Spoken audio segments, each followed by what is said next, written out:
Good morning and welcome to this very special session, a new impetus for Europe. And I have the great pleasure to welcome a great panel here. If I start with my left and proceed, of course, you know Mark Rutte, the Prime Minister of the Netherlands, Anna Botín, the voice of business here in the panel, the Group Executive Chairman of Banco Santander. Then we have Cecilia Malmström, who is the Commissioner for Trade of the European Commission, but we welcome you more as a member of the European Commission and not especially related to trade today. Then next is the Prime Minister of Poland, Mateusz Morawiecki, and finally the Taoiseach, or Prime Minister of Ireland, Leo Varadkar. Particularly welcome because you are also one of our young global leaders. So is he still young? Yeah, he is still young. We all are young here. Slightly less. So let me start talking about being young. I'm someone still born before World War II. And for me, when I grew up in Germany during the Second World War and afterwards, the question was, what identity do I have? And there was only one identity left, which was a true European identity. I chaired the French-German youth movement, and for me, all about Europe was no, never war again. And if you look today at the young generation, and just in one or two sentences, what would be your message to the young generation, to the young people, to still have a European identity and to feel, and still to feel proud of being Europeans? 3 words, I would say.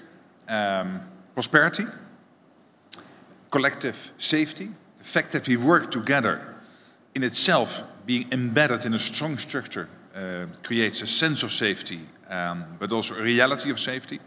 And thirdly, values of democracy, of human rights, of the equality between men and women, black and white, homo and heterosexuals, the liberal values which we all hold dearly in the European Union. Taoiseach, what would be your response? I think I'd say 3 things. The first thing I'd say is that Europe works. It's not perfect, but it does work, and as a result of it, we've had 70 years of peace and prosperity and security and human rights, a 70-year period that it's hard to find a period as long in European history going back down the centuries. The second is that the problems that young people care about, in fact everyone cares about, but young people particularly care about, whether it's tackling climate change, managing migration, whether it's how we manage massive trans-global corporations, financial markets. No nation state is big enough to deal with these problems. They can only be dealt with at a multilateral level. There isn't a single country in the European Union that's in the top 20 in the world in terms of population anymore. More people live in Vietnam or the Philippines than Germany. So we're all small countries, and we can only deal with these big problems through multilateralism. And then the third is that, whether we like it or not, Europe's influence is diminishing in the world. The population shift, the power shift, and the economic shift is to the global south and east. And by the time young people are old, Europe might make up 7% of the world's population and maybe 15% of the world's economy. And if we've any chance of preserving our values and our way of life and the way we believe things should happen, we need to stick together. Commissioner. Yes, I think history is still valid, as you started this with, and I had that European moment when I was watching with friends the fall of the Berlin Wall. That was a very strong emotion for me. But I think history is still valid, and we must really keep talking about that, especially among young people. But for them, of course, the future is more important. And the only, the one word is together.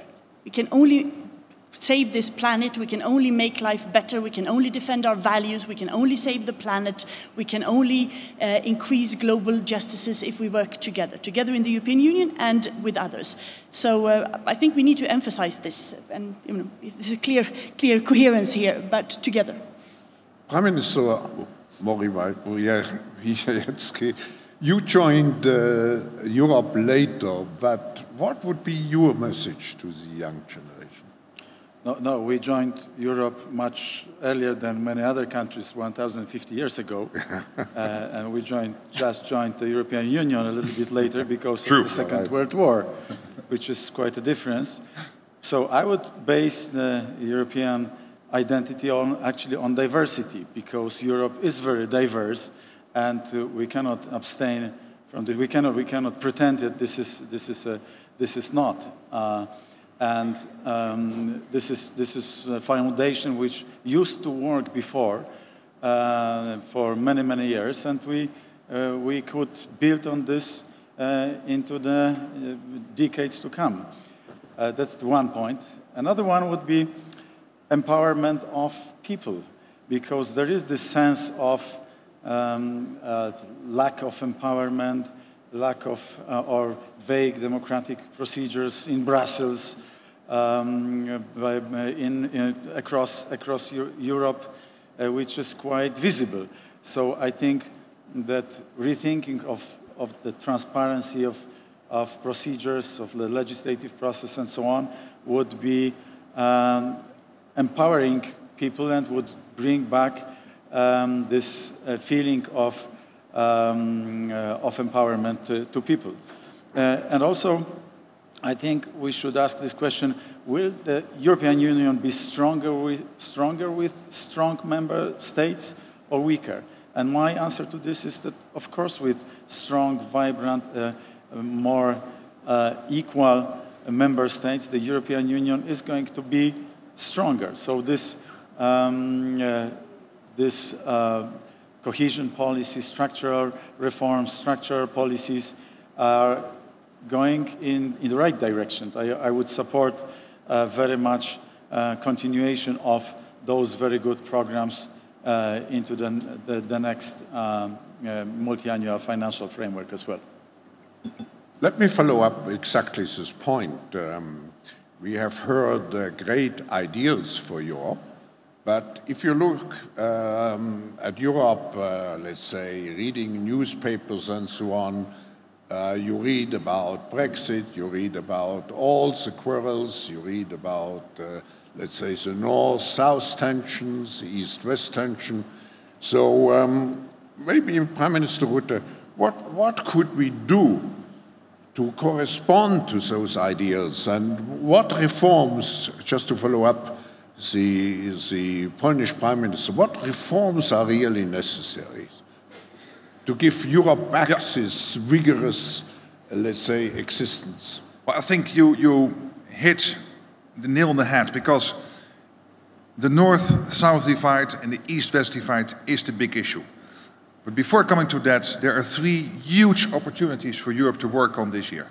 The first one is competitiveness. We all talk about the internal market. When people ask me what I think of the internal market, I always say it would be a good idea. Because my thesis would be there is no real internal market, only for goods, but not for services, not for digital. So it's only very limited. There is a huge scope. It will add twice the size of the Dutch economy. It would add 1.5 trillion euros extra to the overall wealth of the European Union if we would really implement what is already agreed on services, on digital, on the Capital Market Union, etc., etc. Secondly, Trump is also an opportunity to, from the European Union, in a concerted way, deal with the necessary reforms, for example, in the WTO system, in the UN system. So we can all say, yeah, Trump is against multilateralism or in favor of multilateralism, whatever we might think he is doing. But he is also an opportunity to make use of his criticism of multilateralism, and then from the EU being the multilateral organization par excellence, to take leadership in those discussions. And thirdly, on climate change, we have to step up our commitments. We cannot stick to the 40% target we have already. We have to move to 55% if you want to get even close to the Paris Climate Agreement goals. And we have to decide on that this year or early next year. But there are two big issues why we might fail. First, the East-West divide.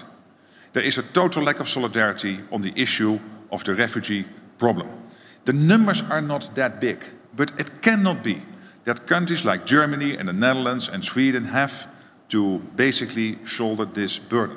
We have to do this collectively, all 27 remaining EU countries. And if that is not taking place, this will create a total lack of trust in the EU between the East and West. But also, as you mentioned, the North-South divide. The Commission not acting on Italy. We have seen the Italian budget. The Commission not acting on Italy and fining them for the fact that they are not implementing the Stability and Growth Pact has again alerted the Northern European countries that whilst we are implementing all the necessary reforms and savings and reforming our economy, the Netherlands is now moving into the biggest budget surplus in the whole of the European Union, even bigger than Germany.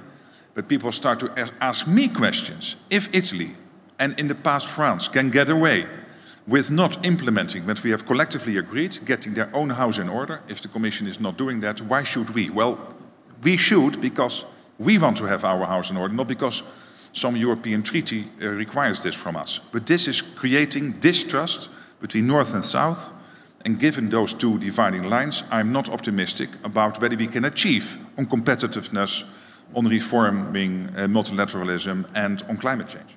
Commissioner, why is the European Commission not moving on those points the Prime Minister just mentioned?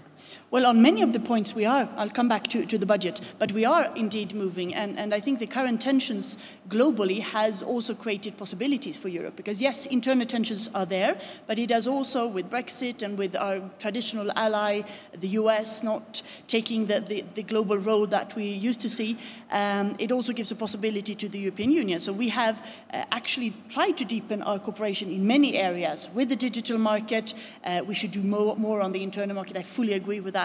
On security and defense, there are things moving on the social Europe, on the strengthening of the Eurozone, fiscality, innovation, especially reaching out to young, small startups and so on. So lots of things are happening in this regard. I fully share your frustration on the migration issue. We have, the Commission has really tried to push to find an issue there.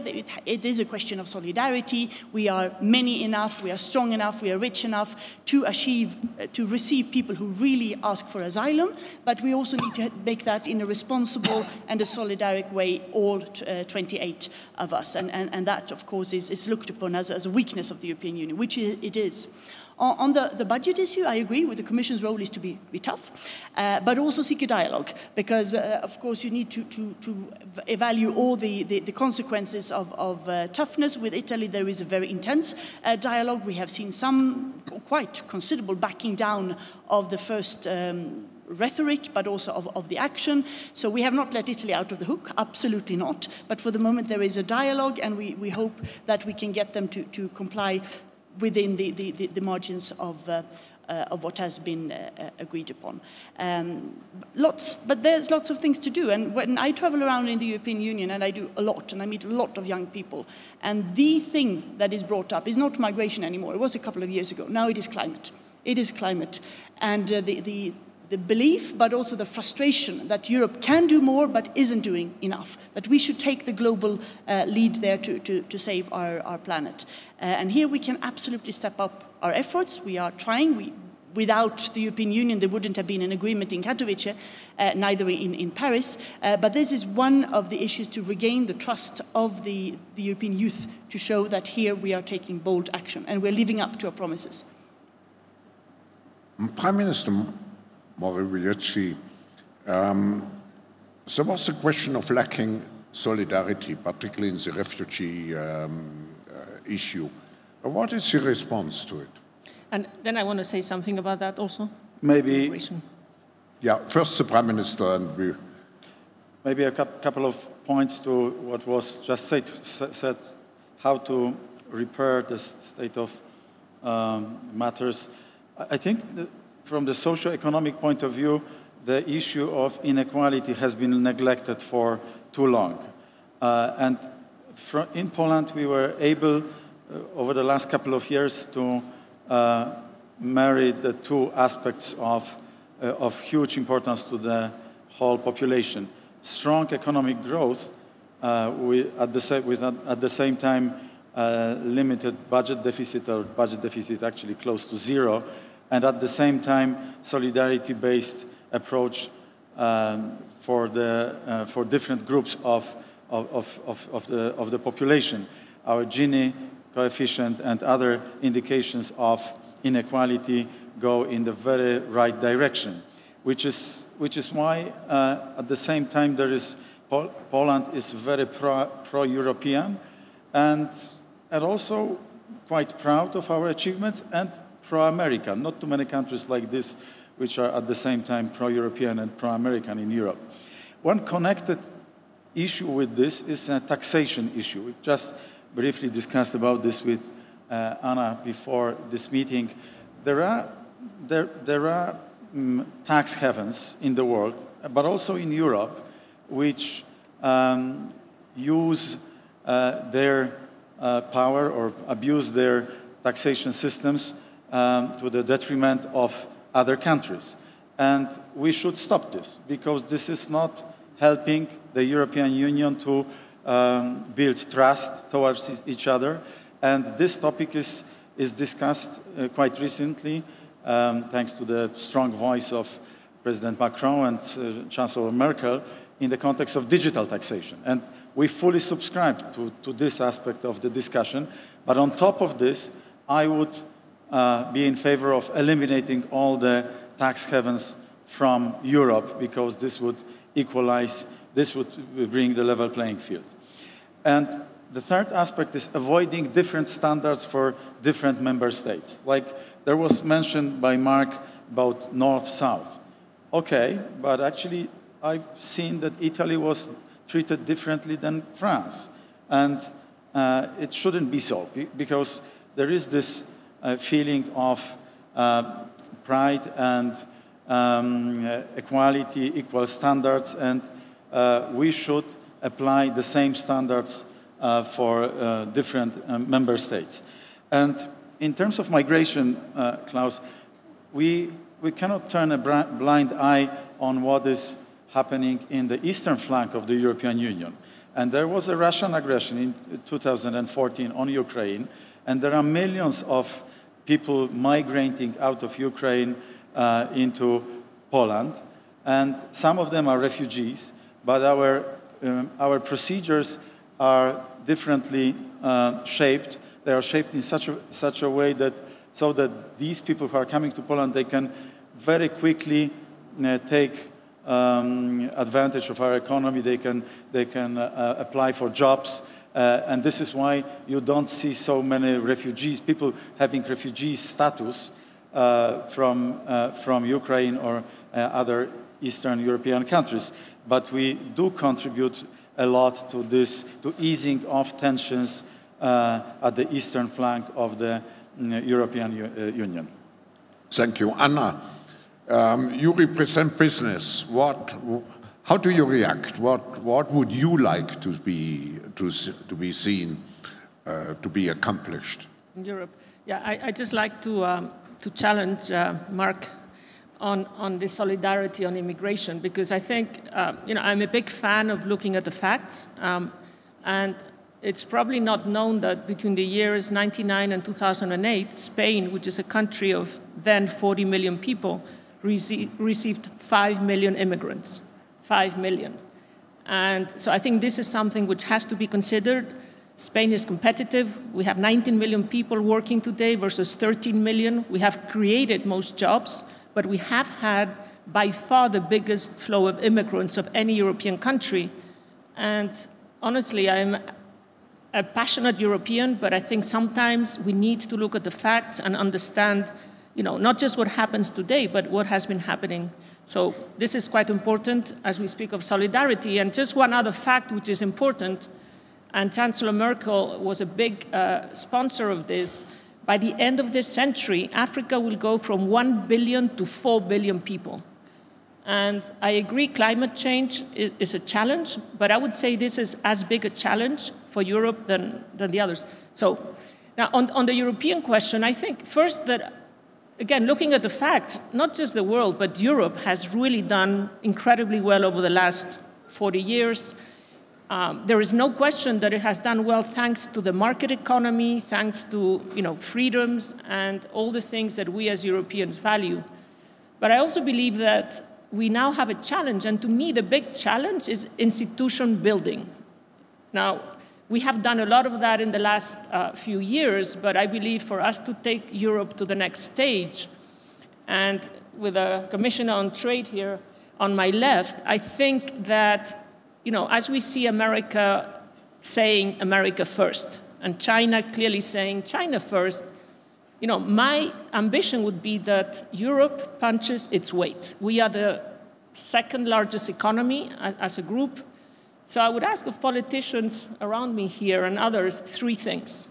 The first, and I'm very much in your camp on the being pragmatic. And the one line I would say for our young people, let's be pragmatic and let's make it relevant to them.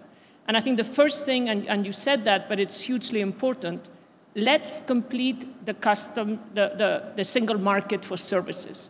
Super important. And let me tell you why. Again, look at the facts. We are 2/3 of the US economy. We are the largest bank by value in Europe. We are 1/4 the size of the largest American bank. We are 1/10 the size of the big American platforms that compete head-on with all of us today. So my first point is scale matters, because the largest 2 banks in the Eurozone, we have less than 2% market share, less than 2%. And the relevant market shares today are operating systems, are things that we didn't look at before. So single market for services. Second, we need European banking union desperately. And I know here the North and the South maybe think differently, but if anybody in the room thinks that this is about banking, that this is about the non-real economy, think again. Because if banks are competitive, if banks can operate at scale, and scale matters, we need single banking union. We need the common European deposit insurance, because that will reduce risks, so then we can share risks. And I'm sure I'll get some challenge here, but this is important for my SME customers.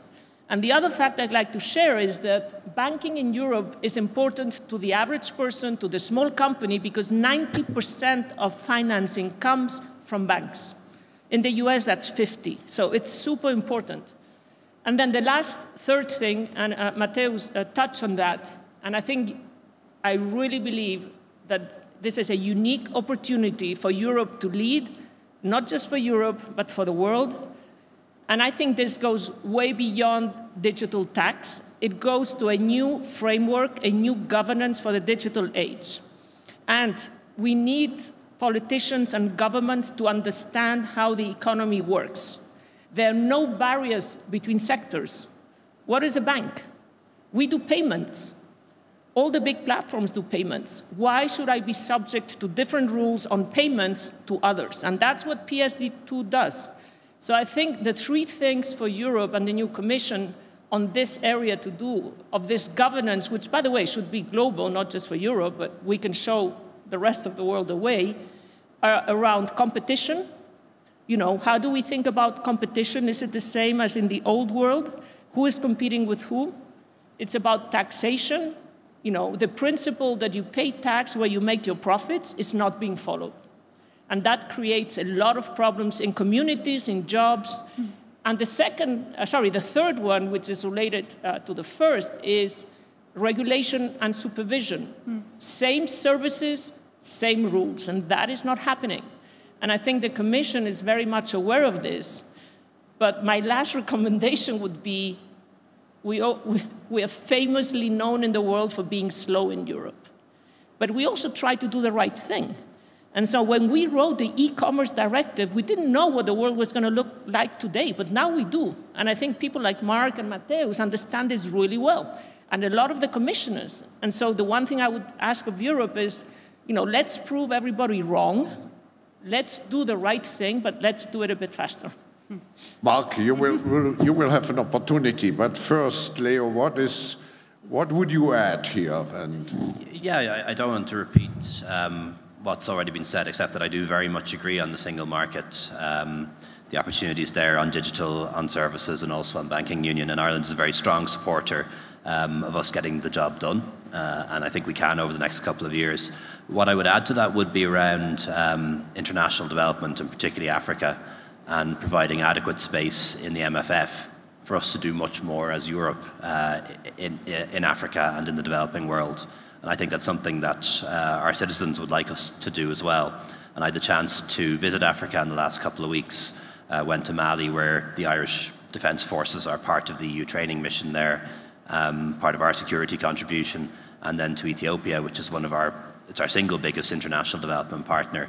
And I already knew it, but you have to spend time there to fully appreciate the extent to which problems like drug trafficking, like human trafficking, illegal migration, climate change, radicalization and terrorist risks, that all of those big problems that visit us on our streets in Europe have origins or have transit points in countries that are politically unstable, that don't have human rights and democracy, that don't have economic opportunity for their young people.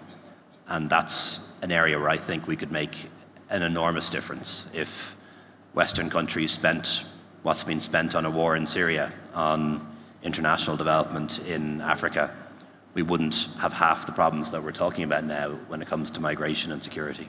And that's something I'd like to see form a very big part of the new MFF and a much greater part of the European Union's political mission. Leo, I would like to come back to one issue Anna raised, which is taxing the platform companies, because you are hosting some of those. We're more than halfway through the panel and nobody mentioned Brexit or tax yet. Some of those platform companies, and there is the European, the efforts to create a common policy. Just one comment related. But sorry, I didn't say taxing platform companies. I said fair taxation for all types of companies. This is very important because I am absolutely not in favor of a digital tax. I'm in favor that you pay taxes where you generate value. And this is because if we say, it seems like we're against, I'm not against, we work with all of them. Mm-hmm. We just want to have a fair, level playing field on taxation. It's very important. Yeah. Leo. Sorry about that correction. No, it's good. Because otherwise, it seems like Europe is anti. No, we're not anti. We are absolutely for innovation. But we want to be able to invest billions. And if we have, everybody paying a bit more, then we pay a bit less, maybe. I have a very simple view on this. I think big companies should pay their taxes, should pay the taxes they owe, and should pay them in full, and should pay them where they are owed. And the best way we can respond to the changes in the way the world economy is developed is to agree these things at an international level through the OECD. And one of the things that Ireland has done in recent years, we've never taken more money in from corporation tax in the last year than ever in our history, and that's part of the reason.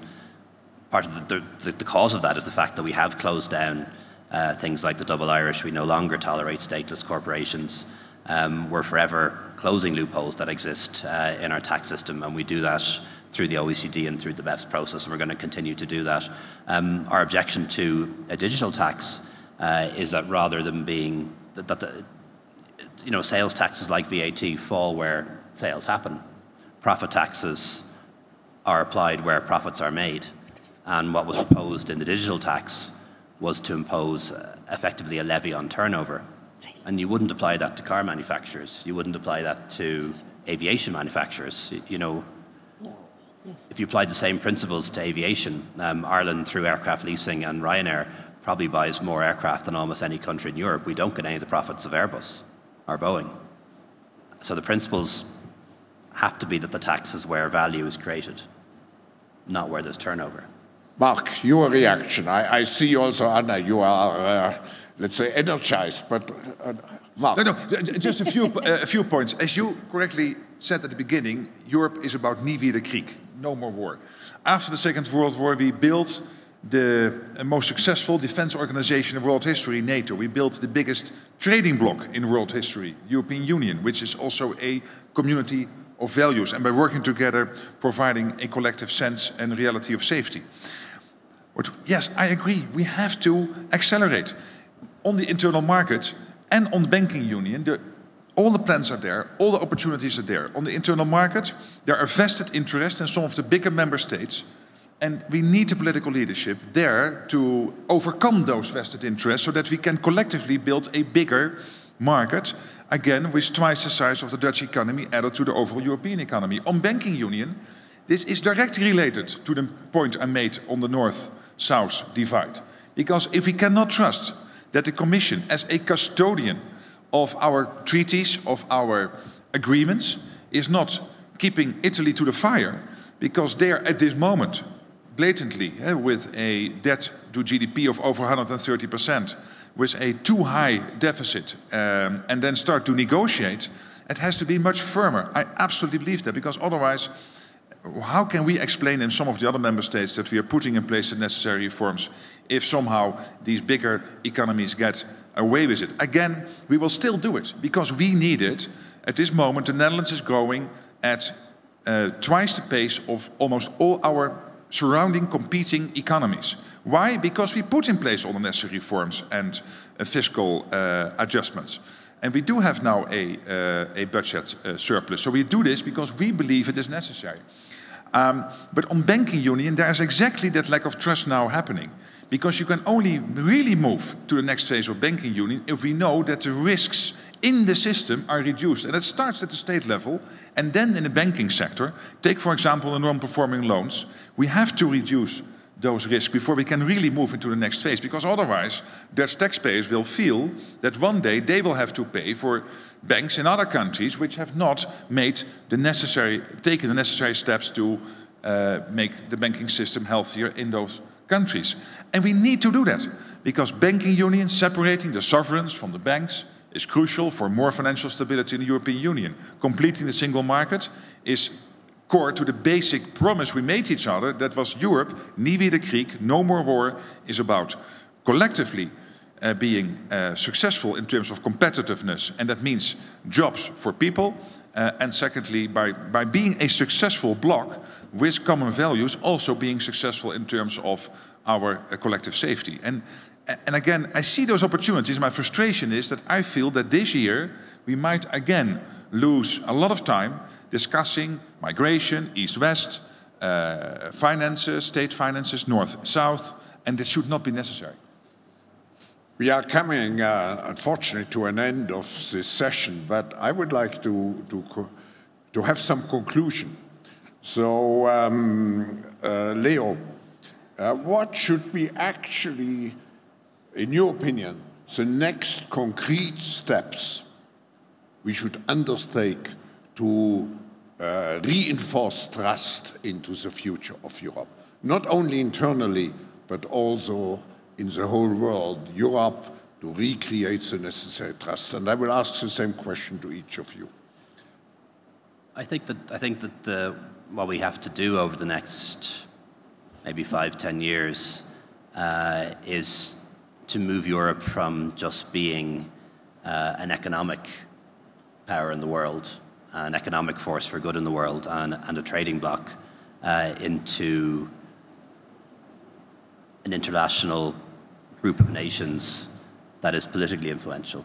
America has decided to move away from its former role in world leadership, regrettably, at least for now. China is becoming ever stronger, which isn't necessarily a bad thing, but I think that Europe needs to really be able to have a common foreign policy in particular, and act in the world, and to be a force for good in the world on all of the issues that we've talked about: economic development, international development, climate change, and also on international development as well.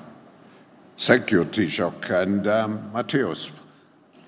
Well, first, I think we have to again, learn how to listen to people, because vox populi is not populism, which is sometimes stigmatized as this, some movements in some other countries, in Italy, in France, and so on, whereas this is a signal, what is happening around us, that people want to get empowered, they want to better understand what is going on in European institutions. So grassroots integration, this would be my first proposal. Second, let's go back and accelerate with the projects where almost everybody agrees, if not everybody, like for instance, Capital Markets Union, which is bringing more financing for small and mid-sized enterprises, and in particular in comparison to the United States, Europe is so much dependent exclusively on the banking sector rather than, or credit from banks, rather than diversity of financing for small and mid-sized, where the jobs are created, and this could bring additional new dynamism and new optimism for many European middle-class type in many European middle-class type areas. The third one is level playing field in terms of taxation, and we differ a little bit with Leo and Mark on this, but we are ready to talk about those. Much of what is happening today in Europe stems from this very first division. Post-Second World War, there was an Iron Curtain. Poland was on the right side of the rainbow, but we were left within the communist bloc. So for 50 years, we couldn't develop technology-wise and so on. And now, in terms of taxation, in terms of many other critically important systems for socio-economic environment, we need to take this into account to have a real level playing field. This was an interesting intervention by Leo about where the taxes should be paid, turnover versus where the value is created. So this would be my gut feeling, that we have to find out a common denominator of all of those. And the last one, between the member states and the European institutions, like an example of yellow card, which was introduced into the Lisbon Treaty, but was really not taken into account by the European Commission, even when 11 countries have agreed on yellow card procedure a couple of years ago in the context of posting of workers directive. So this procedure and such procedures are extremely important from the point of view of empowering member states, and in particular national parliaments. And without full engagement of national parliaments, there will be this feeling of disconnect between Brussels and the rest of Europe. And we have to avoid this, so we need to introduce procedures which will bring those two worlds closer to each other. Very short. We are running out of time. Cecilia. Well, Europe is so many things. It's the Commission, it's the Member States, it's the Parliament, it's the national parliaments. And right now we are preparing for the European Parliament election. And we see a rise of xenophobic, populist, nationalist movements, but it's also a possibility to show that leadership, to show an alternative. What we have achieved so far, what we could achieve together if we deepen the cooperation politically as well, foreign policy, not only economically. If we do the reforms we have said that we should do, and if we focus on some targeted issues that we need to do. So it is a fantastic possibility to gather and to show that strong pro-European leadership for the Europe we want to create. And that I really hope that we can do. And then it is about delivering. That's in the end what counts to the citizen. Do we deliver on our promises? And that the Commission can do more, but it's also very much about the Member States. Anna? Yeah, I'd say the three things I said before, which is single market, banking union, and it's important because that's the only way Europe gets growth and it gets the scale to be competitive in the world. And the third thing is we need the Commission to work on this new governance, and taxation has to be fair, competition has to be fair, and we need to understand that the sectors have no boundaries, and we need to remodel the market system for the digital age, which goes way beyond a digital tax. It's much more than that. And this is essential because this is what will make Europe successful as it's been for the past 50 years, for the next 50 years. And by the way, there's one thing we haven't spoken about, nobody, but I think is crucial, which is education and reskilling. And we haven't discussed that. But that's the other thing, we should reinvent education. It served us well for the past. We totally need to change that for the next 50 years, but not take 50 years. Mark? Why is someone a member of an organization? As an individual, a member of a community or whatever, or a country, a member of the European Union? Because you strongly believe that the collective is bigger than the sum of its parts. For the collective to be bigger than the sum of its parts, you have to stick to the rules. A deal is a deal. Promises made are promises kept. And why do we have these two divides in Europe at the moment? Because we don't keep our promises. And that's really my worry. If we would, we could make huge progress. Yes, on banking union, yes, on the internal market, yes, on the migration issue. It would be easy. Why my European identity is reconfirmed by the discussion we have here. I think we defined very well the remedies for the many, let's say, deficiencies we have. Now what counts is that the medicine is taken very fast because we cannot lose time. The world is moving. And it's no excuse to say we are now in the time of the European elections, of the Parliament and so on. We have to make absolutely sure that 2009 is not considered to be a year lost. And I think we had many proposals here, so I wish that really, with the goodwill which we have seen demonstrated here, we move forward to build the to build Europe as it was my dream when I grew up. Thank you very much, and please remain seated because we will immediately proceed with the State of the World message of the Secretary General of the United Nations. Thank you, the panel.